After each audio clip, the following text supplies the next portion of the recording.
durante mais um tempo. Então a gente precisa ter um cara preparado para assumir o cargo de presidente da República.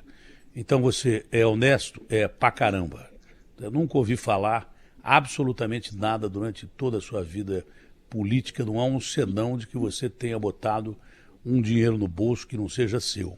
Entendeu? É um cara preparado? Pô, tem doutorado em tudo quanto é lugar, não precisa nem falar do que você representa em termos de conhecimento, e é um cara que, como político, sempre foi considerado bom político no cargo que esteve. E agora anunciado já oficialmente como candidato à presidência da República. Eu diria que é uma honra ter um candidato como você nos quadros da nossa presidência, sendo que tem tanta gente ruim, tanta gente que roubou, a gente não pode falar mais que roubou, tanta gente que não tem capacidade de dirigir nem ônibus, quanto mais dirigir um país. É uma honra ter um cara como você como candidato. Bom dia, Ciro. Muito bom dia, Datena. Muito obrigado a você pela palavra sempre estimulante, sempre gentil, embora sempre independente, e mantenha assim o grande e único compromisso seu, que é com o seu público, que lhe adora, e eu faço parte desse público que lhe adora há muitos anos. Fora de qualquer ocasião política, eu conheço o seu talento, o seu espírito público, o seu compromisso verdadeiro com aquilo que você considera a verdade que você deve aos seus ouvintes. Me deixa abraçar também o Neto, desejar a ele aí uma nova estreia com todo êxito, todo sucesso. Eu sou fã. E como comentarista esportivo, que eu já fui, da Rádio Educadora do Nordeste, o Scratch de Ouro do rádio, time que nunca perdeu, a rádio lá de Sobral, eu quero dizer que você nunca deixou de comentar os jogos que eu já assisti você comentando, com a devido distanciamento. Eu sempre fui torcedor fanático do Guarani de Sobral, mas eu tinha uma obrigação de, se o Guarani estivesse mal, eu tinha que dizer que ele estava mal e em qual setor ele estava mal. Enfim, quem perde somos nós, os fãs do Datena multi-habilidoso, também no comentário esportivo e na narração, que não é coisa fácil, não. Pô, que legal, não sabia que você foi jornalista esportivo, cronista esportivo, comentarista. Essa eu acho que pouca gente hoje sabia, viu, Ciro? Que legal, sou até hoje que bacana. membro da PCDEC. A PCDEC é a Associação dos Profissionais da Crônica Esportiva do Estado do Ceará. Eu tenho uma carteirinha de sócio honorário porque faz tempo que eu não milito. Eu gostei do slogan da rádio, o time que nunca perdeu. O Scratch de Ouro do rádio, o time que nunca perdeu. Essa daí é ótima. A Band podia usar o slogan, o time que nunca perdeu. Só de entrar em campo a gente já ganha. Se bem que agora o futebol aqui está sendo disputado a facada. Teve até faca aqui no... Eu vi isso. Falando em facada, ô Ciro, falando em facada, como é que você avalia aí a sua corrida, principalmente contra, me parece, lógico que o Bolsonaro e o Lula, mas com o Moro no meio do caminho, o Moro que seria a tal terceira via, e se eu tivesse que votar no Moro em você, eu votava em você, claro, né? E o João Dória que pode subir nas pesquisas a qualquer momento. Como é que você avalia aí essa terceira via para tentar tirar... O Bolsonaro seria do segundo turno, mas sei lá, na hora da votação, tem algum tempo ainda para a eleição. Eu não sei se essas pesquisas que todo mundo diz que vai votar no Lula, se na hora de votar vai votar mesmo. Como é que você analisa esse quadro político? Agora a gente já está ficando mais perto das eleições, agora a gente vai ter que ter uma clareada para ver o que é que vai ser a reta de chegada para as eleições, Ciro. Como eu digo sempre, Datena, pesquisa é retrato e a vida é filme. A diferença entre retrato e filme é que o retrato apanha um momento e o filme acompanha a história toda, do começo até o fim, e muitas vezes tem grandes viradas no meio dos filmes para que o filme seja interessante. E quem tem a experiência que eu tenho sabe, e qualquer pessoa que tiver curiosidade de ver, pega assim, janeiro de 2018, veja o que as pesquisas diziam. Ninguém dizia que o Bolsonaro ia ser o presidente do Brasil, ninguém. Né? E vem ali as coisas, acontece uma facada, acontece não sei o quê, o Lula mente que é candidato e depois declarado inelegível, lança um candidato que tinha acabado de perder a eleição em São Paulo para os brancos e nulos em todas as urnas, em todas as regiões de São Paulo, no cargo de prefeito, porque o Lula queria que o Brasil se desastrasse para todo mundo esquecer o que aconteceu. E isso é o que está acontecendo hoje. O que está acontecendo hoje? O Bolsonaro denunciou a corrupção do governo do PT, e se o Lula não teve o devido processo legal, você sabe que eu sempre denunciei que ele não teve. Mas dizer que o Lula não transformou a corrupção no centro da sua estratégia de poder é negar Gedel, Palocci, Renan Calheiros, Romero Jucá, Eduardo Cunha. E eu ia cansar os seus ouvintes aqui com a lista de gente que o Lula loteou o governo para roubar. E parte deles eu denunciei pessoalmente para o Lula. Então ele dizer que não sabia é mentira. Por isso que ele corre de um debate comigo como o diabo foge da cruz. Mas, enfim, tudo isso vai ter tempo para a gente amadurecer. Mas o que está acontecendo? O Bolsonaro, ao prometer combater a corrupção e se revelar ele mesmo um corrupto, e o Bolsonaro, ao prometer uma solução para a mais grave crise econômica que o Lula e o PT produziram, porque o Bolsonaro está agravando tudo, mas quem está desempregado sabe a data que começou o desemprego. E eu tenho a data, 2015, quando estava o PT no governo e o Lula mandando e dando as cartas. Ali, quando a Dilma ganhou a reeleição e fez um estelionato eleitoral violento, o desemprego saltou de 4% para 11%. Hoje está em 13%, 14%. Mas ela saltou de 4% para 11%. O juro, que levou quase 70 milhões de brasileiros para a humilhação do SPC, explodiram, foi lá. A crise das finanças do governo papocou, foi lá. Tudo isso foi produzido pelo Lula, dando as cartas, mandando e desmandando no Brasil, como ele faz há 20 anos, e não mudou uma linha.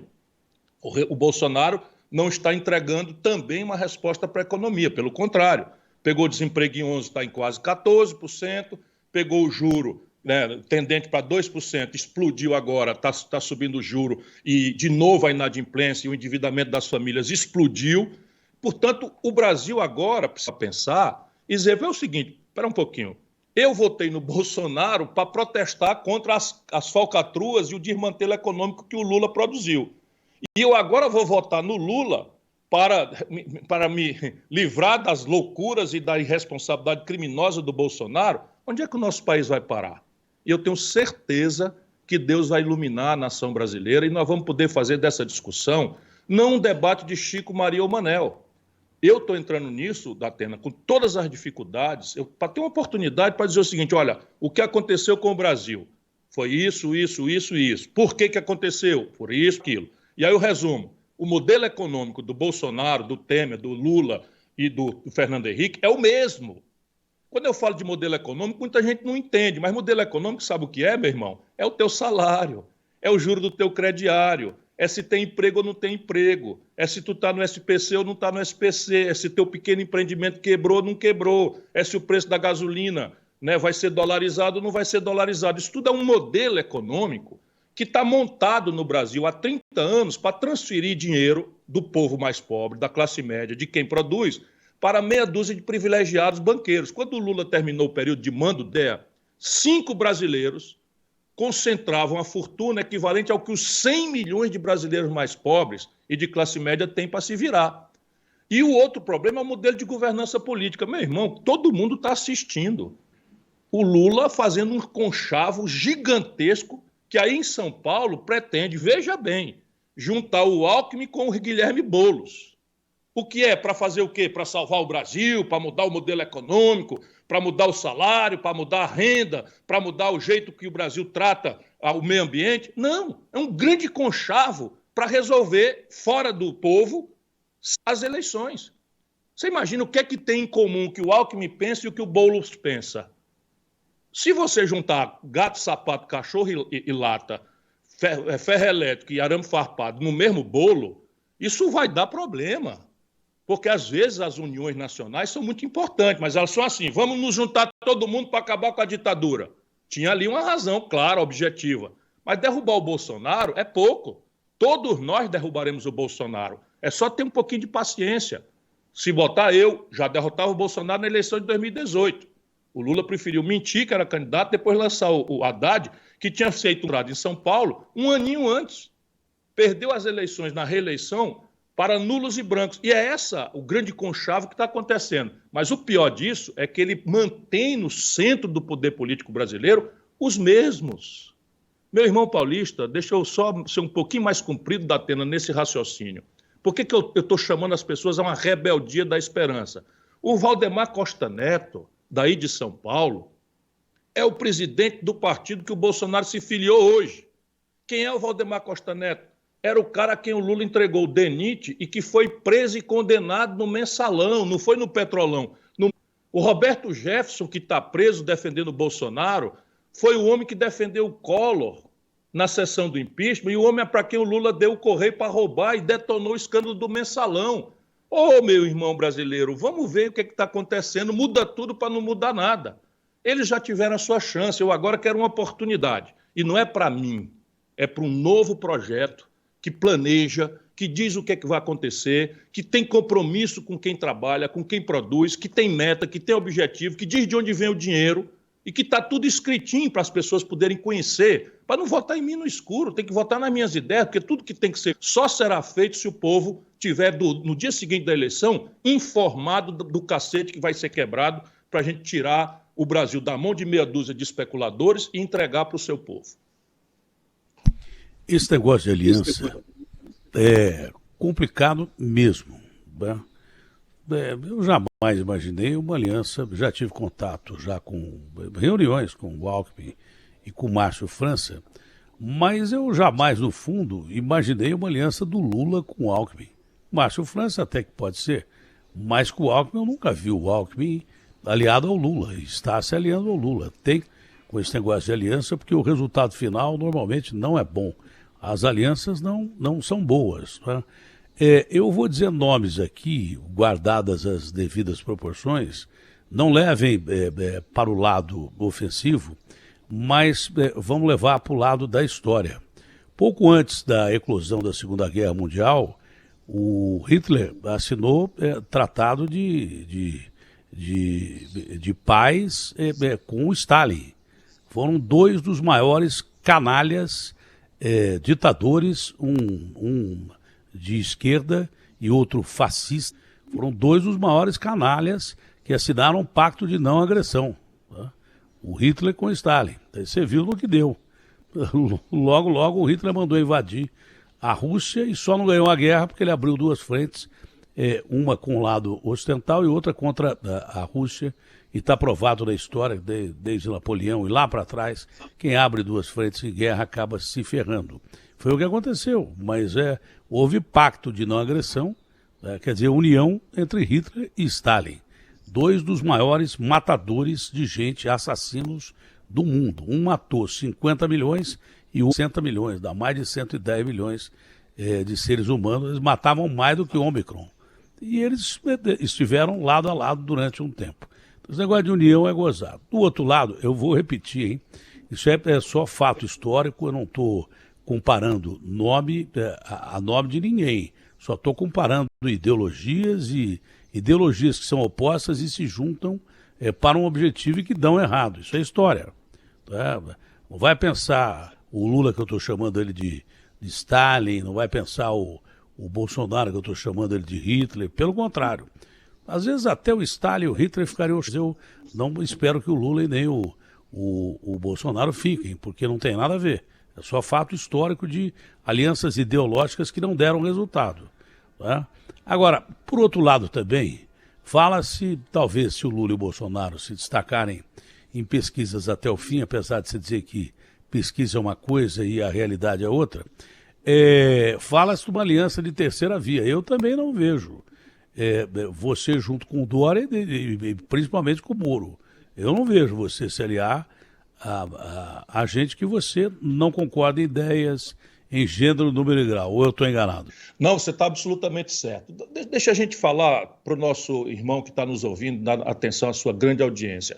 Aliança entre políticos diferentes é uma coisa que pode ser normal e às vezes até muito necessária. Eu sou uma pessoa experiente e procuro tratar as pessoas com muita seriedade. Não é disso que eu estou falando. Eu estou falando por que razão estão se reunindo, ou a pretensão de reunir. Vou pegar o exemplo de São Paulo, mas tem a ver com o Brasil inteiro.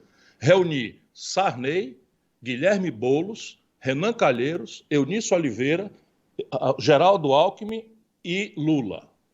O que sai daí? Onde é a discussão para a gente entender o que eles estão se reunindo? É para fazer o quê? É para mudar o sistema dos impostos brasileiros? Ora, o Lula passou quase 20 anos mandando no Brasil, não mexeu uma linha. É para mudar o sistema penal? Ora, o Lula pegou o Brasil com 280 mil pessoas presas E, imitando os Estados Unidos, criou uma tal guerra contra as drogas que só prende crianças, jovens, adolescentes, negros, pobres das periferias do Brasil. O Brasil passou de 300 mil para 1 milhão e 200 mil pessoas entre presos e mandado de prisão em aberto. É para mudar o sistema educacional. Ora, o Lula criou o FIES, passou 40 bilhões de reais para o bolso dos empresários e deixou aí milhões de brasileiros endividados e devendo em média 70, 80 mil reais. Mais de 1 milhão deles estão no SPC. Nós vamos tratar desses assuntos. O sistema de saúde no Brasil, o que o Lula fez, ao invés de mexer na formação, criar uma carreira de Estado para ter um médico bem remunerado, estimulado, bem treinado, capacitado, atendendo o povo das periferias, nas unidades básicas de saúde, o Lula trouxe médico de Cuba, que é um país do tamanho do Rio Grande do Sul. Será que o destino do Brasil é repetir tudo isso? Ou nós não vamos discutir? Me chama que eu vou. Percebe? Eu não quero ser presidente de um Brasil falido, quebrado, cheio de picareta mandando e desmandando, justiça cheia de picareta, Polícia Federal, já agora que era uma instituição limpa, respeitada, se prestando uma parte, felizmente pequena dela, às maluquices do Bolsonaro. Eu sei a tarefa que me espera para mudar o Brasil. Eu vou dizer para você, o Lula passou esses anos todos mandando no Brasil, Datena, e no Brasil, rico não paga imposto sobre filé, não paga imposto sobre salmão, não paga imposto sobre queijo suíço, que eles meteram na cesta básica. O governo não arrecada. E não foi o Bolsonaro que fez isso, não. O Bolsonaro mantém, mas isso foi o Lula que fez, dispensando imposto de rico. Sabe, dá para botar 1 milhão de crianças numa creche em tempo integral. Sabe quantas pessoas eu atinjo se eu cobrar um imposto sobre grandes fortunas com a alíquota de 0,5%, ou seja, 50 centavos de cada 100 centavos de fortuna? Eu arrecado 60 bilhões de reais e mexo com 58 mil poderosos do Brasil. Ora, os 58 mil poderosos estão aí com o Lula. Eu quero saber se o povo que precisa de creche e não tem, vai também ficar votando em quem manteve esse sistema. Então, tudo bem, Deus é que abençoe a nação brasileira, eu vou lutar. E estou muito esperançoso de que essa rebeldia que nós vemos na mãe solteira, que defende seu filho como uma leoa, essa rebeldia que eu vejo do trabalhador que acorda de madrugada, vai ser entupido que nem sardinha em lata dentro de ônibus, fazendo uma terceira jornada de trabalho, pela qual ninguém lhe paga nada, para quem está aí trabalhando 70 horas semanais, precarizado por tudo que aconteceu no Brasil. Eu tenho esperança que essa rebeldia se transforme num grande movimento para a gente mudar o Brasil. Quanto ao Moro, que surgiu como novidade, surgiu como um cometa e, de repente, o cometa estabilizou aí das pesquisas, está tecnicamente empatado com o senhor. Como é que o senhor analisa? Povo, sabe, eu escrevi isso essa semana, do que o Moro não ser revelado por essa fricção que está aí. Veja bem, o brasileiro que está nos ouvindo, o que é o Moro? Vamos lá, o que é o Moro? O Moro é um juiz que apareceu com grande visibilidade na mídia, porque seria, teoricamente, um juiz que, pela primeira vez, ou seja, desmoralizando a justiça toda, os seus colegas todos, pela primeira vez e o único, partiu para enfrentar a corrupção dos grandões, dos poderosos, etc. Eu não estou dizendo isso agora, Datena, você me ouviu isso muitas vezes eu dizendo, o Moro, pelo jeito dele de fazer política, não está fazendo justiça, ele está semeando nulidades. Não é porque eu sou profeta, eu sou professor de Direito, e conheço a Operação Satyagraha no que ela deu, a Operação Castelo de Areia no que ela deu. Ou seja, quando a novelinha acaba de interessar o povo, a imprensa passa a prestar outro assunto, tudo aquilo que os juízes fizeram, se exibindo para a imprensa, ao invés de trabalhar severamente nos autos, achar provas consistentes e respondíveis, que é a tarefa de um juiz, o Moro trocou os pés pelas mãos e aconteceu o quê? Condenou um político. Ora, eu estou cansado de saber que a corrupção é a ferramenta central do modelo de poder do Lula e do PT. Eu conheço isso. Digo os nomes, Michel Temer, Gedel Vieira Lima, Palocci. Tudo isso aqui é roubo grande, não é pequeno, não. E parte disso eu denunciei para o próprio Lula, pessoalmente. Então, assim, eu sei que o Lula entregou Furnas para o Eduardo Cunha roubar. Eu sei que o Lula e a Dilma entregaram a Caixa Econômica Federal e o Ministério da Integração Nacional para o Gedel Vieira Lima, aquele dos 50 milhões nas balas, roubar. E não é que o Lula tenha agora aprendido alguma coisa, ele está com as mesmas pessoas, com as mesmas coisas, os mesmos compromissos, o mesmo cacoete. Pois bem, mas mesmo que o Lula seja assim, o que é que cabia? Era um processo severo. O que é que o Moro faz? Enche o processo de nulidade para aparecer, para se exibir, sendo um político, e no dia seguinte, meu irmão, ainda como juiz, aceita ser ministro do político que ganhou a eleição, porque o político que ele condenou não estava lá. Espera um pouquinho, isso passa na sua cabeça, meu irmão, que um juiz lhe persiga, lhe bote na cadeia para depois se beneficiar, por exemplo, com a sua mulher, que ficou separada de você porque você foi para a cadeia? O que a gente pensaria? Vou pegar essa metáfora aqui, que é até de mau gosto. Então eu condeno uma pessoa e, de repente, eu, o juiz que condenei a pessoa, botei ela na cadeia, eu vou lá assediar a mulher, a esposa do cara que está sozinha. Isso não é decente, isso é imoral. Aí, acha pouco? Não. Vai ser ministro e, depois de ser ministro, trai o Bolsonaro. Trai o Bolsonaro porque o Bolsonaro enganou ele dizendo que ele ia ser ministro do Supremo Tribunal Federal. Sabe como é o nome disso? Corrupção passiva. Está escrito no corrupção passiva, é quando você aceita promessa ou vantagem indevida. Se ele tivesse recebido um saco de dinheiro, todo mundo sabia que era uma vantagem indevida. Não. Até agora, a gente não sabe que ele recebeu o saco de dinheiro. E eu já estou com outra pista agora para também dizer para os seus ouvintes. Não. Ele recebeu uma promessa de ser ministro do Supremo Tribunal Federal. Isso não é uma vantagem indevida? Se fosse o Moro julgando alguém com a régua, né, moral dele, ele estava na cadeia, com os bens apreendidos, etc. Não. Foi lá com a promessa de ser. Quando o Bolsonaro traiu ele, o que é que ele faz? Sai. E aqui, meu irmão brasileiro, ele não sai para ser advogado, como um brasileiro, gramando aí para o cliente todo dia, sendo mal pagos, etc. Não. Ele sai e vai trabalhar para uma firma americana. Tudo bem, não tem problema nenhum trabalhar para uma firma americana. Tem. Sabe o que é que essa firma americana empregou ele? Empregou ele porque ele tinha informação privilegiada como ministro da Justiça e como juiz, porque essa firma, olha aqui o brasileiro que está nos acompanhando da Atena, simplesmente é uma firma que ganhou mais de 50 milhões de reais, sabe de quem? Das firmas que o Moro quebrou, a Odebrecht, a OAS e a Galvão. Olha aqui, o Moro quebrou as grandes corporações de construção civil, essas corporações quebraram, veio uma firma americana para falida, e para quem que o Moro foi trabalhar? Para a firma que está trabalhando, para administrando a massa fareira das empresas que ele quebrou, ganhando uma montanha de dólar. E ele se recusa a esclarecer. Você viu outro dia, eu fui vítima aqui de uma operação. O que eu fiz? Parti para esclarecer. Pedi a propósito, está fazendo hoje 37 dias que a polícia veio aqui, até hoje não me chamaram para esclarecer nada, não me chamaram para coisar, não acharam nada, não publicaram nada, não me acusaram de nada, a provar claramente que era um espetáculo para tentar arranhar, que é o morismo, é o bolsonarismo, usando a ferramenta da justiça e da polícia para agredir. Só que eu me garanto, eles agora encontraram uma formiga que sabe o pau que rói. Não é? Eu sou limpo, eu não tenho medo de cara feio, estou dizendo, o Moro encheu o bolso de dólar, agora está sendo investigado no tribunal e não diz quanto ganhou. Por que ele não diz quanto ganhou? Por que ele não explica que foi trabalhar para uma multinacional americana, cuja sede é em Nova York, e ele foi trabalhar em Washington? E aí está o outro aspecto. O Moro confraternizou de forma ilegal com o sistema de segurança e de informação dos Estados Unidos, que tem interesse na cobiça tanto da construção pesada do Brasil, quanto especialmente no petróleo. Esse cara tem qual experiência para responder aos problemas do Brasil? Fica o Vale do Jequitinhonha, o Mucuri, vou dar uma pista para ele aqui, ele não conhece nada do Brasil. Fica aí nesse farisaísmo, sendo ele próprio um grande corrupto.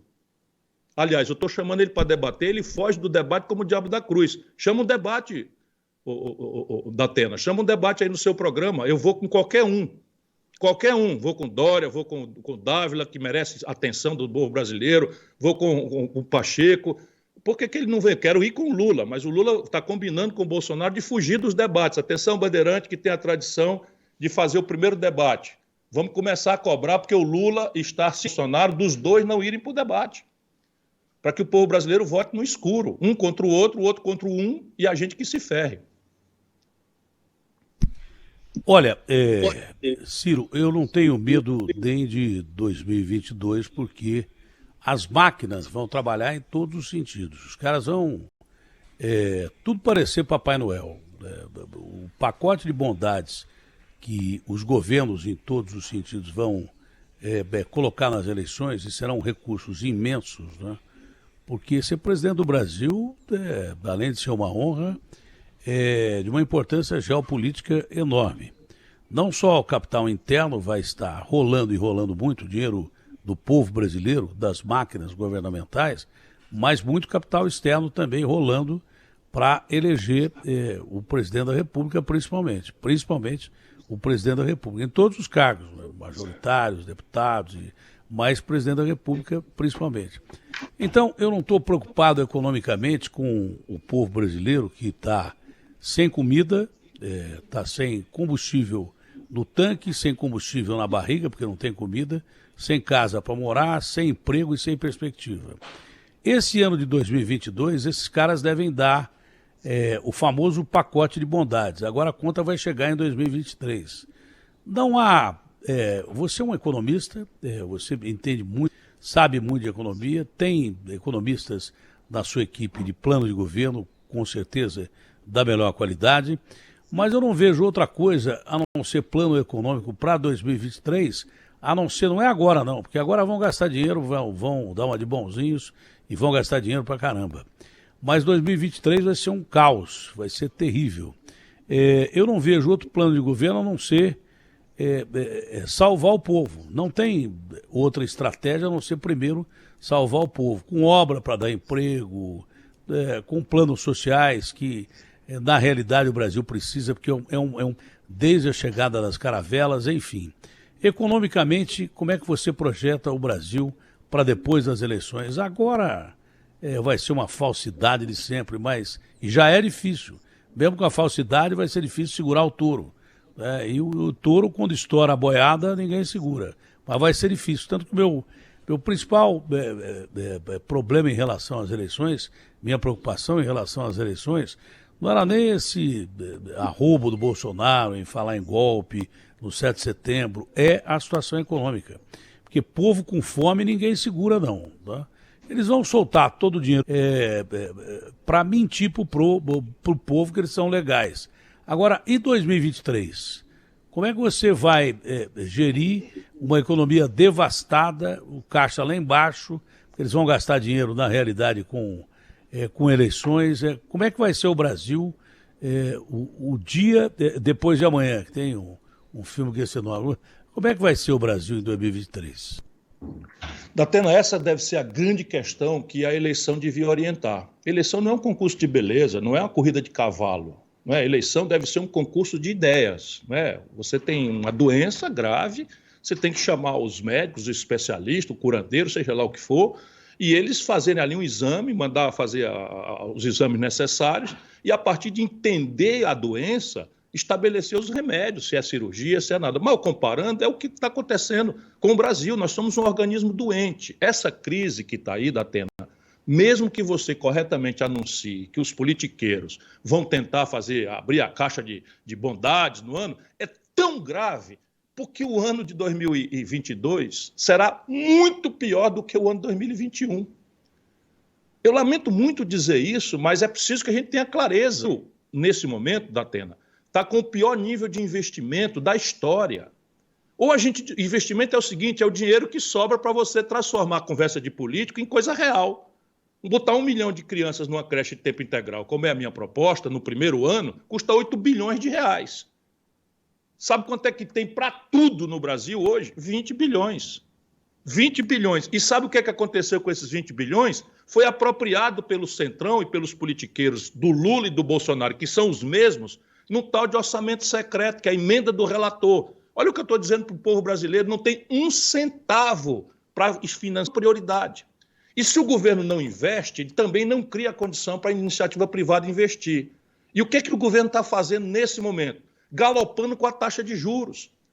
Quem sente isso no bolso, no crediário, não sabe o peso disso no cofre do governo.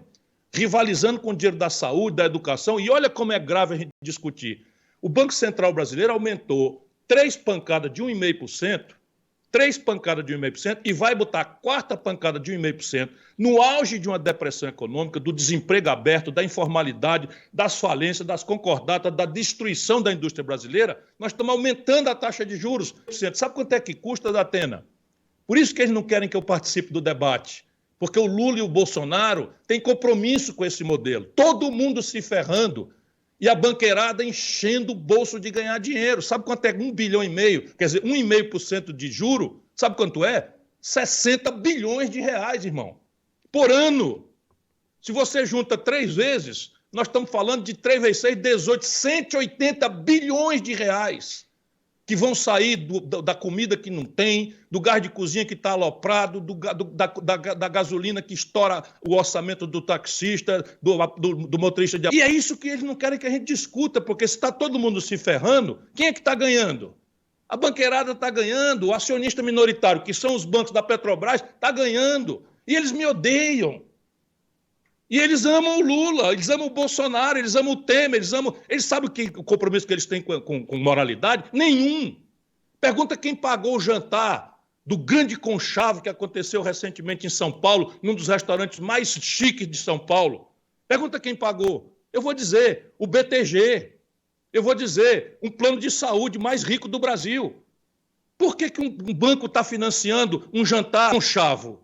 Ora, está ganhando porque estão comprando de novo o Lula, que está nos vendendo de novo na bacia das suas conveniências e do seu apetite pelo poder eterno. Ele quer morrer na presidência da República. Isso tendo tido a oportunidade de ouro de mudar o Brasil. E produziu o Bolsonaro. Ou alguém, peço com toda a humildade, muita humildade, a você que gosta do Lula, eu não tenho inimizade com o Lula, a você que gosta do Bolsonaro, a você que gosta do Moro, meu irmão, antes de mais nada, faça uma pergunta a você mesmo, para a sua inteligência. Existiria o Bolsonaro, 650 mil mortos, rachadinha, tudo que o Bolsonaro... Se não fosse a contradição brutal do Lula, sob o ponto de vista econômico, social e especialmente de corrupção? A pergunta é simples, vamos pensar no assunto. E a grande resposta disso é, não, o Bolsonaro é produto dessa contradição. E aí, veja bem, você, irmão, votou no Bolsonaro para protestar contra a esculhambação do governo Lula / Dilma e do PT, e agora querem que você vote no Lula para se livrar do Bolsonaro. Pelo amor de Deus, vamos parar um pouquinho para pensar, que Deus nos ilumine para esse debate acontecer. Olha, provando a maior parte do que você está falando aí, está sendo transmitida pelo UOL do Grupo Folha. Né? Mas olha aqui, as manchetes que vêm antes da chamada de capa da nossa entrevista aqui. Orçamento. Bolsonaro aprova verba de reajuste ao servidor e veta 3,2 bi. Embaixo, presidente blinda orçamento secreto e mantém aval eleitoral. Agora entrou alguma coisa aqui no meio que tem gente me chamando aqui. Como é, meu filho? Para fundo eleitoral. Bom dia, meu filho. É que meu filho entrou aqui e me mandou um beijo, eu jamais poderia lhe dar um beijo. Ótimo dia para você. Claro. Legal, tá do lado. Em 2021, governo gastou mais com emendas do relator do que em vacinas da Pfizer. E o Portela, que é gente boa também, eu gosto do Portela. O orçamento é uma caixa preta, Centrão governa o Brasil. Agora, olha, não é caixa, como é que é não é caixa preta, não. Não é caixa preta, não. Isso é preguiça de uma certa mídia brasileira. Eu estou fazendo um apelo porque é muito fácil, Datena. Dos 20 bilhões de reais que sobra para investir, o Bolsonaro está entregando os 20 bilhões para a emenda do relator. O relator é o seguinte, um cidadão, com esse Lira, com essa turma que faz a traficância de influência, manda um cheque e diz assim, faça uma pracinha lá na cidade de Sobral, faça um posto de saúde lá não sei aonde. Qualquer imprensa que procurar a aplicação disso vai ver que estão roubando 40%. É muito fácil, Folha de São Paulo, pelo amor de Deus, você tem uma grande história de vida na democracia brasileira, faça esse esforço para ajudar o nosso povo a entender e pergunte o que é que o Lula pretende fazer com isso. Porque o Bolsonaro está entregando o orçamento a essa fisiologia e a ladroeira mais constante e mais orgânica que eu já vi na vida do Brasil. E olha que eu... Pois bem, o Lula não dá uma palavra contra. O Lula tem compromisso com essa mesma trempe de gente. Tanto que você fez uma afirmação aqui que eu não tenho as informações que você tem. Né? Essa história da turma do Lula conversando com a turma do Bolsonaro é extremamente grave para a democracia. Quer dizer que você tem informações definitivas de que o Lula conversa com o Bolsonaro para não ir a debates, é isso? Foi público. Eles estão se ajudando um ao outro, naturalmente intermediários, mas você tem algumas coisas que afloram. Por exemplo, esse orçamento secreto, o PT votou a favor. O PT votou a favor disso daí. Enquanto faz o discurso de denunciar o Bolsonaro, instrumentalizou o Bolsonaro na PEC dos precatórios. Sabe o que é a PEC dos precatórios? Um aposentado passa 15 anos pedindo na justiça que a justiça reponha o seu direito que foi tirado pelo governo, ganha depois de 15 anos, e agora o Bolsonaro pegou essa sentença. Só no Brasil o Supremo Tribunal aceitaria uma coisa dessa. Porque, repare, contra uma sentença transitada em julgado, levantasse nada, isso é cláusula pétrea. Pois bem, o Bolsonaro mais o Guedes, com apoio do Lula, criaram isso, a PEC dos precatórios, que é a PEC do calote.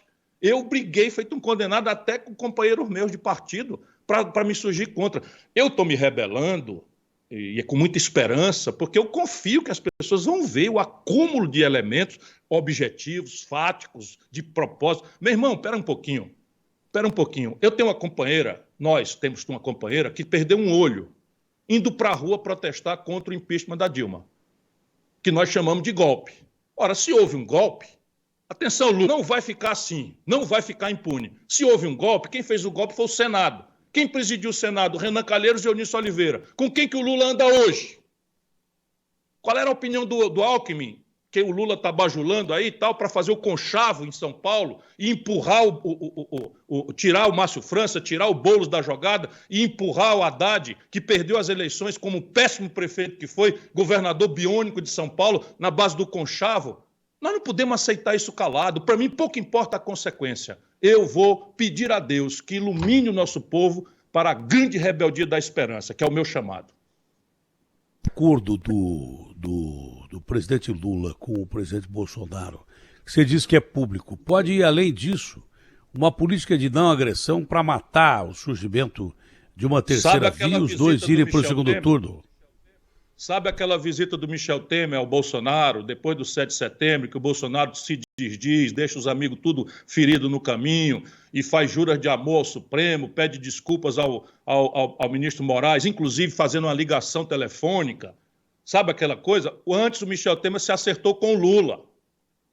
Antes o Michel Temer de ir conversar com o Bolsonaro, se acertou com o Lula, em nome de garantir um ao outro, porque o Bolsonaro acha que só tem chance de se reeleger se for levantando o espectro da memória do desastre econômico e moral do Lula, e o Lula acha que só tem condição de atravessar sem se explicar em nada, nem propor nada, nem explicar a Dilma, esconder a Dilma e fazer esse conchavão que ele quer fazer aí para tirar o povo da jogada, se do outro lado tiver um Bolsonaro que ninguém aguenta mais no poder no Brasil. E eu estou aqui para dizer, nós não aguentamos isso. O problema brasileiro é tão grave, tão profundo, que ou nós envolvemos o nosso povo na consciência do problema e no pacto das soluções por ferir interesses da Atena. Se eu quero cobrar imposto sobre grandes fortunas, as grandes fortunas do Brasil são 58 mil pessoas, mas eles dão as cartas. O Lula é contra. E de onde é que vai vir o dinheiro para a gente fazer a virada do jogo?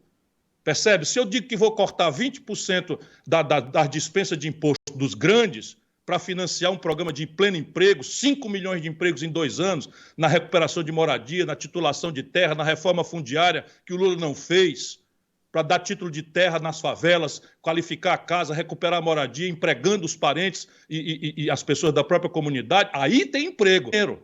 E esse dinheiro vai vir de onde? Dos 20 bilhões do orçamento secreto, repartido entre os políticos que dão as cartas, roubando 40%? Não vai acontecer. E eles estão todos juntos contra nós, que queremos a mudança desse sistema. Como é que você vai enfrentar o mercado financeiro, enfrentar a falta de recursos que esses caras têm demais e vencer uma eleição? É na política. Vencer a eleição eu só dependo do povo. Claro que eu vou dialogar, como tenho dialogado com todo mundo.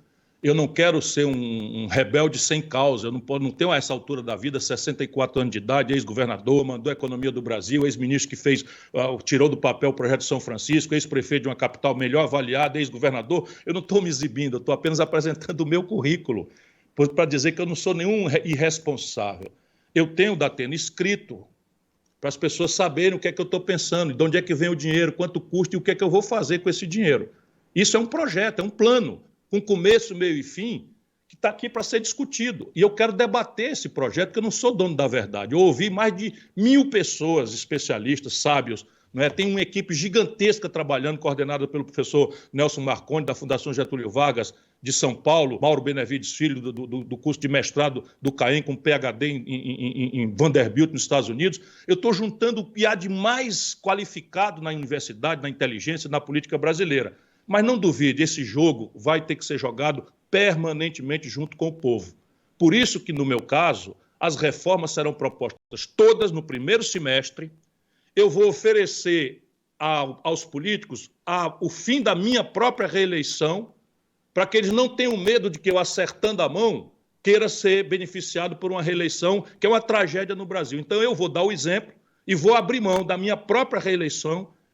E essa reforma ela vai ser negociada com os partidos políticos, com os adversários, porque é uma reforma para o país e ela vai ser anunciada antes. Mas eu não vou deixar isso ser negociado em gabinete, onde a linguagem do toma lá da cá, da roubalheira, da propina, é a linguagem dominante hoje, desde o Lula, desde o Fernando Henrique, passando agora pelo Michel Temer e pelo Bolsonaro. Eu vou levar essa reforma a plebiscito, a voto direto do povo brasileiro, para que a gente possa, aí sim, ter chance de ganhar a maioria contra uma minoria poderosa que domina o Brasil.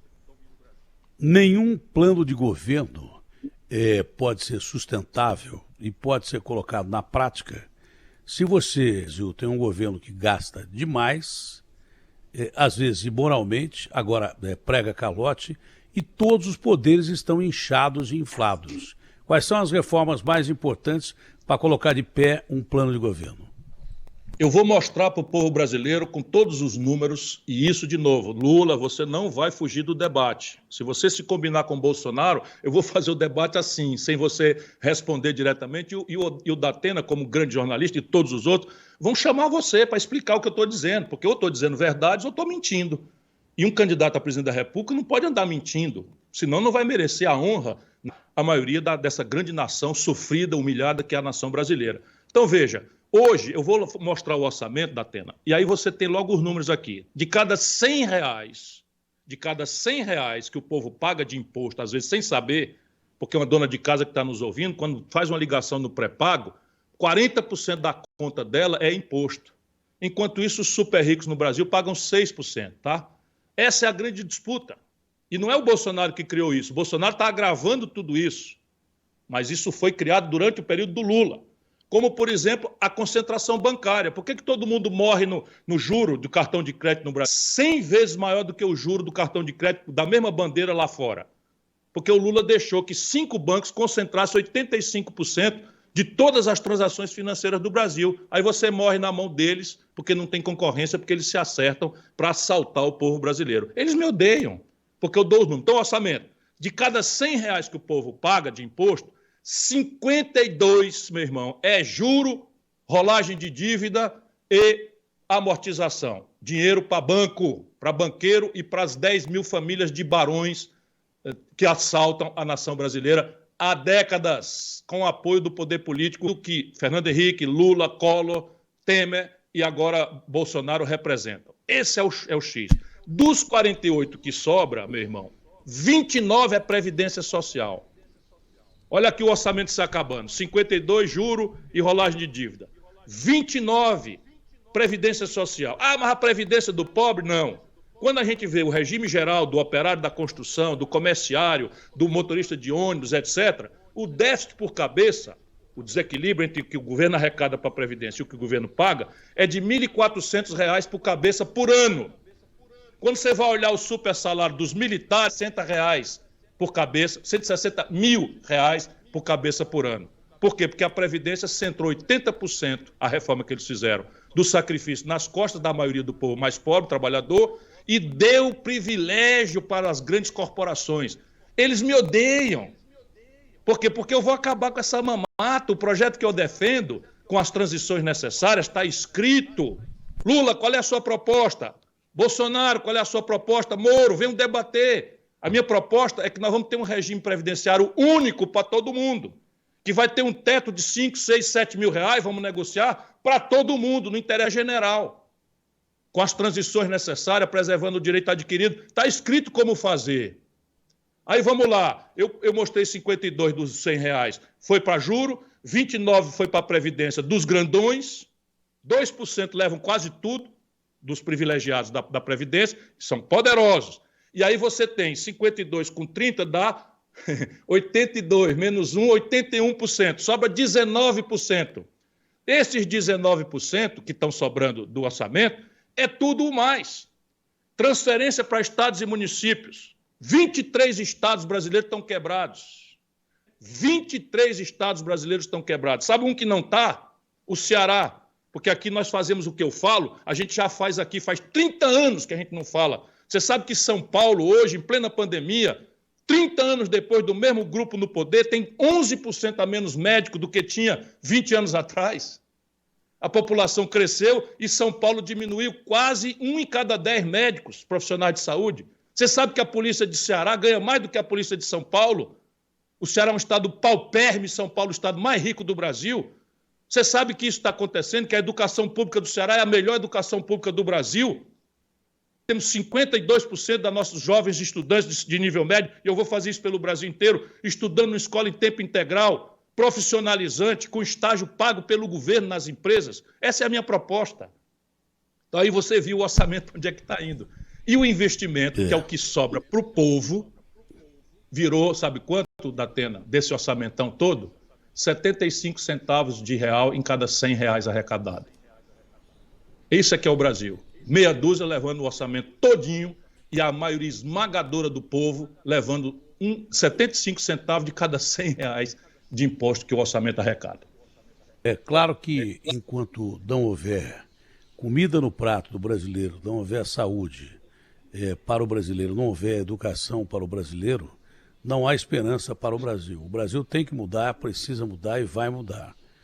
Tem que ter esperança. Também a questão da segurança pública, que se abordou muito bem. O salário da polícia, de uma forma geral aqui em São Paulo, é miserável. E a gente sabe que aqui a polícia enfrenta um dos maiores partidos do mundo. Talvez o maior partido do mundo mafioso, que é o PCC. Que, aliás, está com o seu braço, como todos os outros, as outras facções elegem políticos todo dia no Brasil.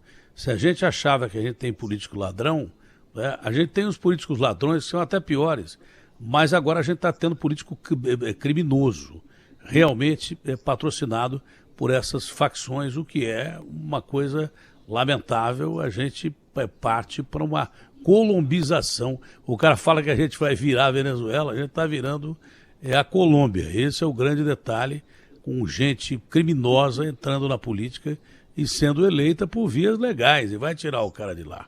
Vai tirar o cara de lá. E fazendo de facção criminosa. Agora, Ciro, o que mais me espantou nessa entrevista foi o que você afirmou, mas embasado no que aconteceu. Depois daquela conversa do Temer com o Bolsonaro, porque a imprensa usa muito esse termo do Lula jogar parado, que eu entendo que é fugir de debate mesmo e responder coisas cruciais que você e o Brasil perguntam. Não interessa mais o que ele foi julgado na justiça, mesmo porque o Moro desmoralizou com os seus procuradores de Curitiba o julgamento do Lula. Foi desmoralizado o julgamento dele e de todos os outros políticos. Simplesmente com base naquele julgamento viciado do presidente Lula, ele desmoralizou os julgamentos todos os outros, dos outros políticos que estavam na cadeia, o que deveriam ter ido para a cadeia. E as investigações na época, bem conduzidas pela Polícia Federal, daqui a pouco vai levar os caras que fizeram a condução daquelas investigações para a cadeia e os políticos vão ficar soltos. Quer dizer, o investigador que fez um belo trabalho, é perigoso ir para a cadeia e os políticos aí ficarem soltos. Mas o Moro, para mim, é o Coringa, não é o às vezes aqui. Ele desmoralizou com o combate à corrupção. Se tem um cara que alimentou a corrupção no Brasil, ao invés de acabar com ela, com aquele julgamento mal feito, não sou eu quem digo, é o Supremo quem disse que o julgamento foi viciado e errado. Então ele desmoralizou o combate à corrupção. Ele não salvou o Brasil da corrupção, pelo contrário, ele permitiu que o Brasil continuasse corrupto, como o Ciro disse. Agora, o que mais me espantou é a sua afirmação que bate com a realidade. Então, a imprensa diz, o Lula joga parado. Não, o Lula, ele não responde a tudo que está aí em cima da mesa que foi colocado. mas que é colocado também pelo povo, que pergunta o mesmo que o Moro perguntou, que os procuradores perguntaram, que a Polícia Federal perguntou e que de repente foi jogado fora. Mas no inconsciente coletivo, as perguntas são as mesmas para o nosso presidente Lula.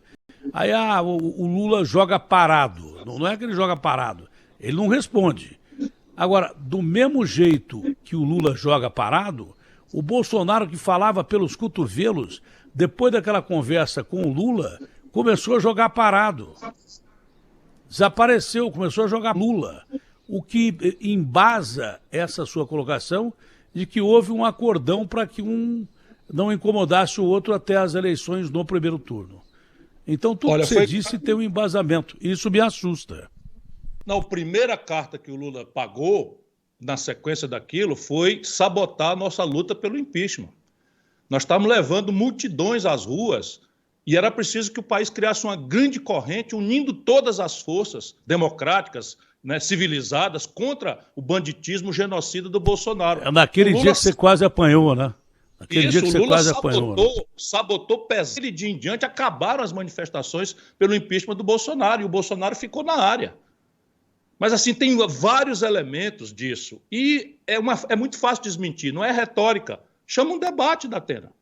Chama um debate. Eu topo debater com todos eles, fraternal, respeitosamente. Né? Mas vamos lá. Você falou uma coisa aí. O Moro trocou os pés pelas mãos, você não tem a menor dúvida. Mas, meu irmão, o Palocci devolveu ou não devolveu 100 milhões de reais, o braço direito do Lula, a quem o Lula deu o comando da economia brasileira, devolveu... E quem faz delação premiada é bandido.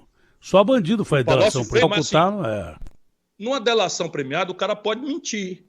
Agora, um cheque de 100 milhões de reais para um médico de Ribeirão Preto, você e eu conhecemos desde sempre, é muita grana, Barão. 100 milhões de reais é um prêmio da Mega Sena da virada, cacete. O Palocci devolveu. Percebe? O Eduardo Cunha, né, que o Lula elegeu presidente da Câmara, o Gedel foi pilhado. Meu irmão, pelo amor de Deus, vá na internet. Pelo amor de Deus, vá na internet. Pode gostar do Lula, não tem problema. Mas vá lá, é o seu dinheiro que está lá faltando para você pagar suas contas. 52 milhões em mala no apartamento em Salvador. Esse homem, o Gedel Vieira Lima, o Lula nomeou ministro da Integração Nacional e nomeou a Dilma vice-presidente da Caixa Econômica só numa propina no Porto Maravilha. Ele confessa lá, ou a polícia desvenda, que tem quase 20 milhões de reais roubados. Nós vamos dizer agora, atenção, intelectuais brasileiros, cientistas, doutor Janine, tenha santa paciência, o presidente da SBPC quer fazer todos nós de imbecil.